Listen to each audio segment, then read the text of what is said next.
Good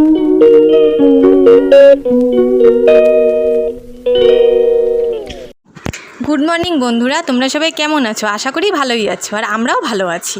শিখা হওয়া জয়পে তোমাদের সবাইকে ওয়েলকাম। আজকে দেখো সকালবেলা উঠে আমি তাল পাচ্ছি না কাজের, জানো তো। আজকে উঠতে একটু দেরি হয়ে গেছে। মেয়ে স্কুল থাকলে আমি তো তাড়াতাড়ি উঠি, আজকে না কেন জানি ঘুমই ভাঙেনি আমার, জানো তো। আজকে উঠে দেখি 9:45 বাজে। কি করি বলো তো, দিশেহারা হয়ে গেছে। আমি এমনি সময় না 8টার সময় উঠি, 8টার সময় উঠে কাজকর্ম সব করি তাড়াতাড়ি করে, যাতে মেয়ে স্কুল যাবে, তো মেয়েকে রেডি করার ব্যাপার থাকে। রেডি কি খাওয়ার টাওয়ার রেডি করতে হয়, হ্যাঁ মেয়ের খাওয়া, তারপরে মেয়ে স্নান করবে, সেগুলো বালতি টালতি এগিয়ে দিতে হয়, তাড়াহুড়ো লেগে যায় ওই সময়। আর স্কুল যাওয়ার সময় তো মেয়েকে খাইয়ে দিতে হয়, নাহলে তো ও খেয়ে খাওয়ার সময়টা ওর থাকে না, এরকম হয়ে যায় এক সময়, এত তাড়াহুড়া লেগে যায়। আজকে এত দেরি হয়ে গেছে উঠে দেখি 9:45টার সময় উঠে বলো তো তাল পাওয়া যায়। মেয়ে 10টার সময় বের হয়ে যায়, যার সাথে যায় সে 10টায় বেরোয়।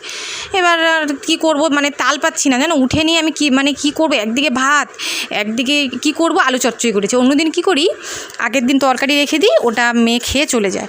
তো আজকে না তরকারি ছিল না, তা কী করবো, ওই জন্য আলু চচ্চড়ি একটু করে নিলাম সকাল সকাল। ওই ডাল ছিল অল্প, আর আলু চচ্চড়ি ছিল, ওটা দিয়ে মেয়ে খেয়ে চলে গেল। আর পরে তারপরে রান্নাবাড়ি দেখি কিছু একটা করব। আজকে সেরকম কিছু রান্না করব না, এত গরম লাগছে না, শরীরটাও ভালো না খুব একটা, জানো তো। পরে তোমাদেরকে বলবো। ওই জন্য না আজকে সেরকম কিছু রান্নাও করব না, একদম শর্টকাট, খেতে হয় খাবো এরকম ব্যাপার। আর মেয়ে তো এসে সেরকম খেতে চায় না। আজকে শুধু কী রান্না করেছি জানো, ডিমের ঝোল করিনি, একটু মাখা মাখা করেছি, আর ভাত আর কিচ্ছু করিনি, জানো তো। আজকে শরীরটা না একদম ভালো লাগছিল না।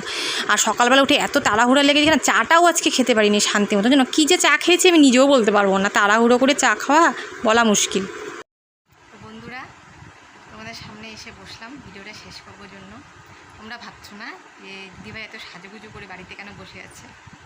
আসলে কটা রিল বানালাম তো, ওই জন্যই একটু সাজুগুজু করেছি। তো ভাবলাম সাজুগুজু যখন করেছি তোমাদের সাথে কথা বলে ভিডিওটা শেষ করে দিই। কারণ না ভালো লাগছে না গো, শরীরটা এত গরম না, অসহ্য পারা যাচ্ছে না, খুব গরম হয়ে পড়েছে আজকে, ভালোই লাগছে না। ভাবলাম একটু কথা বলি তোমাদের সাথে, সামনে তো আসা হয়নি আজকে সারাদিনে। তো কতগুলো রিল বানালাম। এখন তোমরাও দেখো, আমার এই চ্যানেলে আমি রিলও বানাই, শর্ট ভিডিও করি, তোমরা দেখো, ভালো লাগবে, আশা করি তোমাদের ভালো লাগবে। তো বন্ধুরা, আজকে রান্না সেরকম কিছু করিনি, তোমাদের দেখলেই। তো আর কি করবো বলো।